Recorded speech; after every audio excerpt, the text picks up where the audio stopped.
Full consciousness means that you're no longer fragmented. And there's no more sense of separation. Neither identification with the smaller self, with a separate part.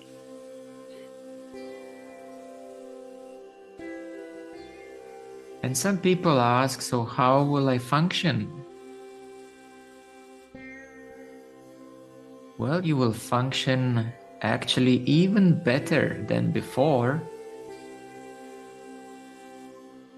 because the separate fixation of the ego knot is like a stick in the wheel.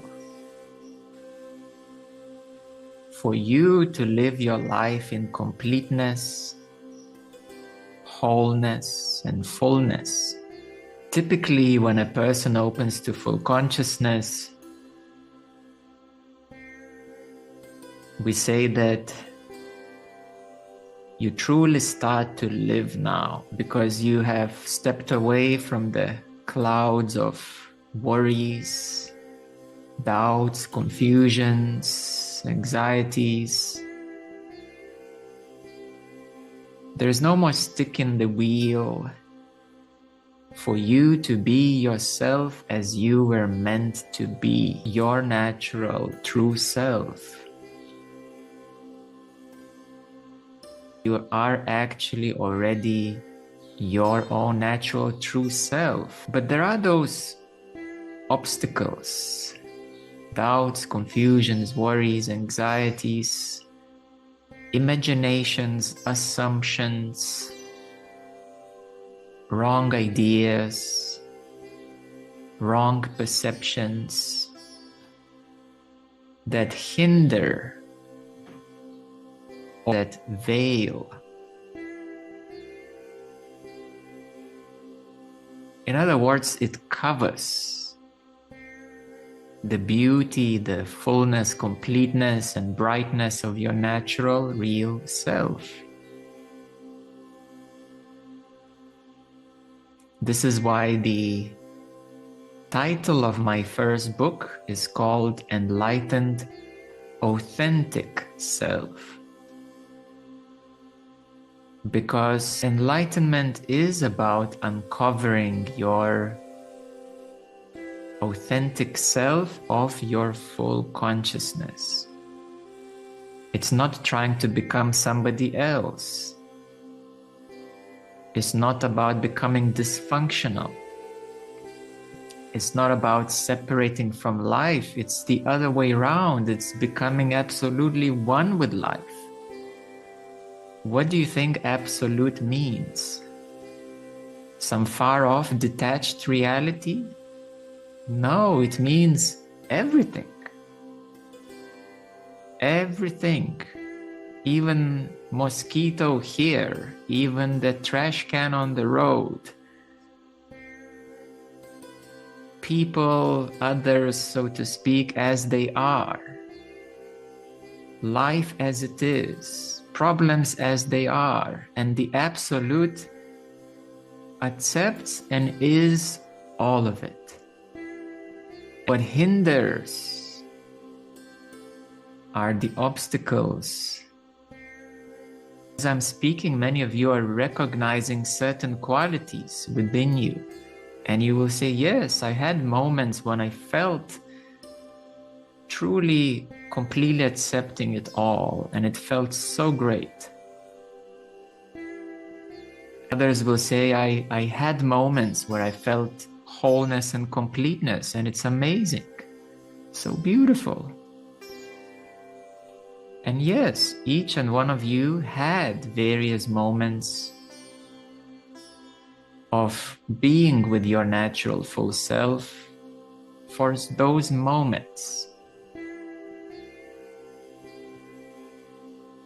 today we will discover a variety of ways that we can experience our natural true self. we will discover what does it mean to experience the wholeness of your full consciousness, and how we can overcome the sense of separation and incompleteness in our daily life, and to come to that inherent wholeness, which is already within you, but it's veiled, covered, hindered. So the good news is that your true self, you already have it. It's not something new that I will give you. It's not something new to be discovered, really. It's a bit like a situation, like in Zen, there is a saying that when the fish realizes the presence of water, all its life, it's been on a mystical quest to find the water that sustains its existence, that it cannot live without it. And the fish has swam across the whole ocean, and all sorts of dangers and sharks and humans trying to catch it, and obstacles and big currents taking it away of its path, and finally arriving at the beautiful coral reef, and then realizing that all along what it has been looking for, it has been already here. It's the living water that sustains the life. The fish may even realize that actually it is the water, the living waters in its essence, and that its form has only been a drop within this great ocean. Well, this would be an analogy, the soul realizing its complete oneness with the source of it all, a drop of water merging into the ocean. So in a way, you have never been separate from your natural, true, full consciousness. But since you identify with the bones, with the skin, with the gender, with your job position, with your spiritual identity, that's on the next level, my spiritual identity. Even good things like I'm vegetarian. Oh, these other people, instantly creating separations. And the whole universe is quantum reality, quantum jumping, and quantum this. And there are so many spiritual ideas and concepts and fields of consciousness that people identify with, even though they're beautiful and amazing. Of course, these are all positive things. But even those things can be identified with and therefore limit who you truly are. So we have forms of consciousness, the physical body, chakras, etheric body. We can identify with the light body or any other forms of consciousness that are described in my second book about soul liberation. But yet again, these are only tools and instruments. In reality, you use them, they're part of you, but they're not the wholeness of you. So let's explore today the 9 primary ways to experience wholeness and completeness of your full consciousness. This is one of the 4 pillars of divine Marga. It is one part of self-realization path, and also liberation of your individuality, personality, in your personal way.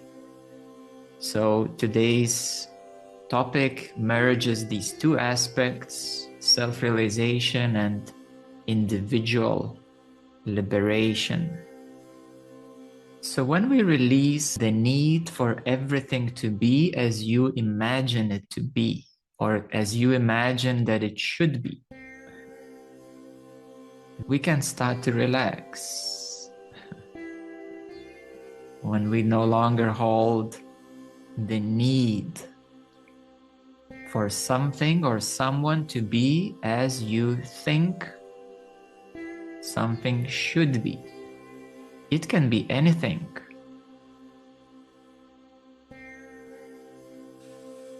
You may try to force your partner to be the way you want to be, demanding your needs and even placing them on the other. You may try to force your extended reality to comply to how you think it should be. So when you start to relax that need, you will start to recognize a sense of serenity and peace. You will start to accept imperfections. That yes, things are not exactly perfect, but you may attain a transcendent perfection to see that these imperfections are part of a cycle of growth, development. Just like a child or a teenage have their imperfections, the same way the society, the earth, the universe has its imperfections. So this inner peace arises, and a joy of alignment with life as it is arises when we gradually release that need for something else to comply with what we perceive as imperfect. So then we attain a sense of joy of alignment with everything as it already is, accepting imperfections and allowing yourself to act with integrity, but without being bound by rigid rules. Because previously, when you have imposed those rules that it has to be this way, and why is it not this way? And I'm so unhappy because something is not that way. As you work it through, you can act with integrity without being bound by rigidity. So therefore, at a liberated state, you feel joyful alignment with everything as it is. You feel peace with everything as it is. And you act from a place of integrity with everything as it is. It's a very liberated way of being. Now let's move to the second way of experiencing your natural full consciousness. This has to do with seeking approval and validation that everything is okay, that you are inherently worthwhile. In other words, seeking for love from others and acting because of the need of that validation, approval.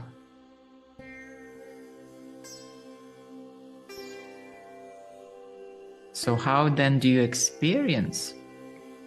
You feel the unconditional presence of love. That love is for the sake of being. And that you can do whatever you want to do in your life without any conditional need for validation, approval, expectation, or reciprocation.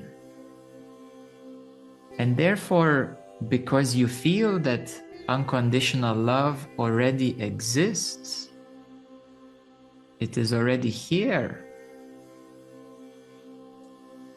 We could say that love is omnipresent, regardless of what you do. You attain liberation because that which you have been deeply seeking and struggling with compensating mechanisms, you discover, like fish, the ocean. You discover the existence of omnipresent love. And then everything can deeply relax and be nurtured within you, because your actions are no longer bound by the need.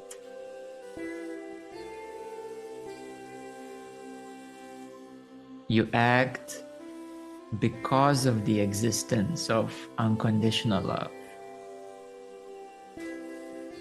and compassion. The third way to experience your natural full consciousness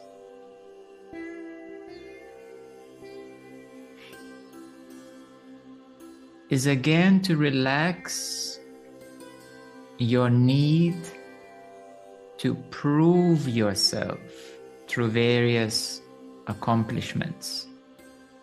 Because one tries to prove oneself in life because there are expectations.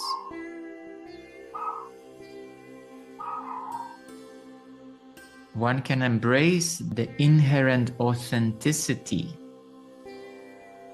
without the need of proving or fitting into certain purposes or values.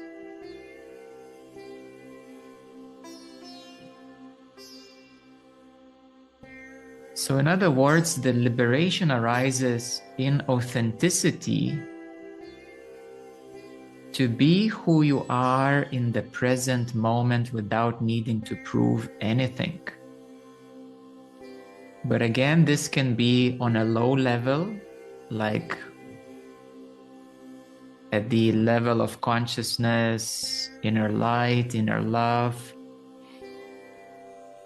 And many people get stuck at that stage. But when you rise into, through non-duality, to your full consciousness, you no longer play with the dualities of that. In other words, without arrogance.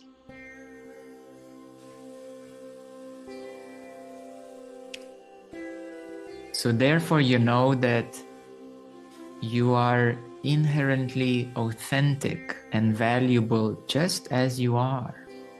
And it's deeply restful, deeply relaxing, deeply freeing. For some of you, it may sound simple, but to truly be in the deepest place and to have walked through the path completely, it's an extremely brave journey with many obstacles along the way. And for some of you, this is your way of being and your ideal. For others of you, maybe the previous ways were the ideal, and then we will cover a few more. So we can try to be open to get a sense. Maybe this applies to your partner or to somebody else that you know.